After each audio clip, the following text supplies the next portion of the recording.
Selamat siang, selamat pagi, selamat malam Pak Ian. Kami dari kelompok 2 akan mempresentasikan poster era 90-an yaitu pada masa Boris Yeltsin menjabat. Kami kelompok 2 yang beranggotakan Arma Ade Ureshi, Firly Azwia, Halori Husni Praja, dan saya sendiri Kalisa Fijriah. Oke, boleh di next.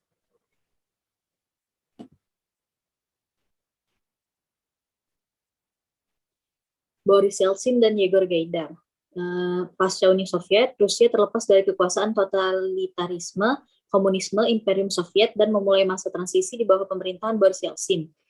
Nah, Boris Yeltsin menghendaki reformasi ekonomi Rusia ke arah yang lebih liberal atau bebas. Reformasi Rusia ini juga ditujukan untuk mengalihkan sistem ekonomi berencana peninggalan Uni Soviet ke sistem ekonomi pasar. Dapat dikatakan bahwa saat memimpin Rusia di era transisi ini, Yeltsin lebih berfokus kepada bidang ekonomi daripada bidang militer.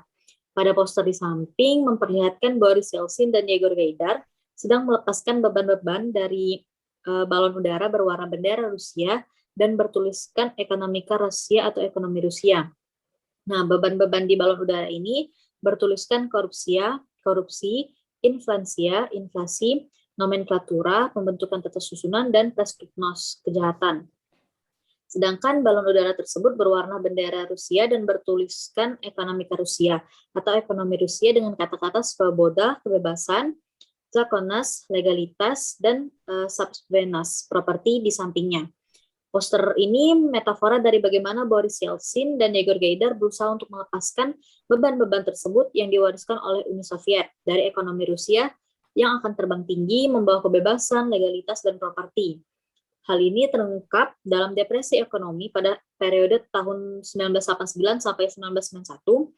Banyak masalah ekonomi dari Uni Soviet dan melihat keadaan tersebut, Rusia yang saat itu dipimpin oleh Yeltsin merasa perlu untuk memperbaiki kondisi tersebut. Namun nyatanya kondisi perekonomian Rusia tidak kunjung mengalami perubahan yang signifikan karena disebabkan oleh beberapa faktor seperti superpresidensialisme Rusia, korupsi, dan penguasaan oleh kaum oligarki terhadap sumber kekayaan ekonomi negara. Oke, boleh di next.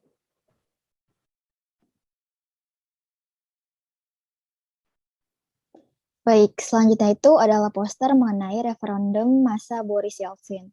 Pada masa itu, naiknya harga, turunnya standar hidup, meningkatnya pengangguran sebagai akibat dari reformasi liberal membuat marah banyak penduduk. Kegagalan hasil reformasi ekonomi Yeltsin dan Yegor Gaidar ini menjadi senjata bagi kalangan konservatif untuk menyerang Yeltsin bahwa reformasi yang ditawarkan Yeltsin itu menyusahkan bagi masyarakat. Sehingga kelompok konservatif yang dipimpin oleh Ruslan Kasbulatov, yaitu ketua Dewan Tertinggi, dan Alexander Rusko, yaitu wakil presiden Yeltsin pun menyerang secara terbuka program reformasi ekonomi yang dicanangkan oleh Boris Yeltsin ini. Kasbulatov pun mengusulkan pada Kongres untuk mengurangi besarnya power atau kekuasaan yang dimiliki presiden, sehingga sebagiannya harus di-share atau dibagi ke kalangan legislatif, khususnya dalam menjalankan program eksekutif.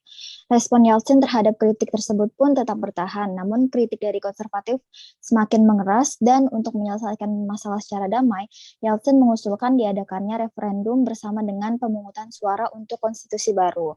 Untuk menggalang dukungan rakyat, pada tanggal 25 April 1993, Yeltsin mengadakan referendum dengan adanya propaganda poster. Orang-orang mengingatnya dengan poster Dada Niet Da. Body next. Ya, jadi semua orang itu diberitahu bahwa terdapat 4 pertanyaan yang harus dijawab seperti ini. Apakah Anda mempercayai Presiden Federasi Rusia Boris Yeltsin? Ya. Apakah Anda menyetujui kebijakan sosial ekonomi yang ditempuh oleh Presiden Federasi Rusia dan pemerintah Federasi Rusia sejak 1992? Ya. Apakah Anda menganggap perlu mengadakan pemilihan presiden dini di Federasi Rusia? Tidak. Dan apakah Anda menganggap perlu untuk mengadakan pemilihan awal wakil rakyat Federasi Rusia? Ya. Jadi pada masa-masa ini, dari semua layar TV dan radio, media banyak mengkampanyekan Yeltsin, karena media dikuasai oleh orang-orang pendukung Yeltsin dan tidak ada yang memberi sepatah kata pun mengenai Dewan Tertinggi Federasi Rusia dan Kongres Deputi Rakyat yang dibubarkan. Hal tersebut pun menunjukkan bahwa pada masa-masa ini pun terdapat teknologi politik yang kotor yang lahir pada era Yeltsin. Boleh di next.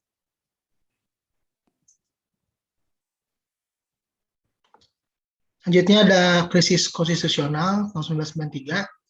konversasi 1993 antara Presiden Rusia Boris Yeltsin dan Parlemen Rusia yang dikenal sebagai krisis konstitusional 1993 di Rusia adalah salah satu perkembangan politik paling penting masa-masa awal Rusia pasca Uni Soviet. Nah, ini berakhir dengan pertumpahan darah dan akhirnya dalam kemenangan Boris Yeltsin atas saingan politiknya. Krisis berubah menjadi kekerasan tak lama setelah inisiatif Yeltsin untuk membubarkan Kongres Deputi Rakyat dan Dewan tertingginya pada 21 September 1993. Meskipun tidak ada ketentuan legislatif seperti ini dalam konstitusi Rusia. Nah, poster ini merupakan poster kontra Yeltsin. Nah, poster ini menunjukkan bahwa Yeltsin adalah orang yang haus akan kekuasaan. Boleh di next. Baik, selanjutnya itu mengenai poster mengenai statement election pada tahun 1993, di mana selanjutnya di tanggal 12 Desember diadakan pemilihan legislatif.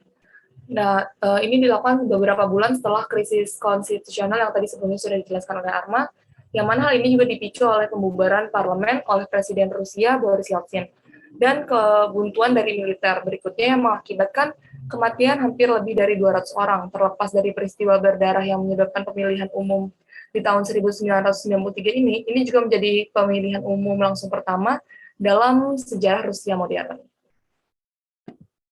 Ya, berikut adalah daftar pustaka milik kelompok kami. Sekian yang dapat kami sampaikan, kurang lebihnya mohon maaf. Wassalamualaikum warahmatullahi wabarakatuh.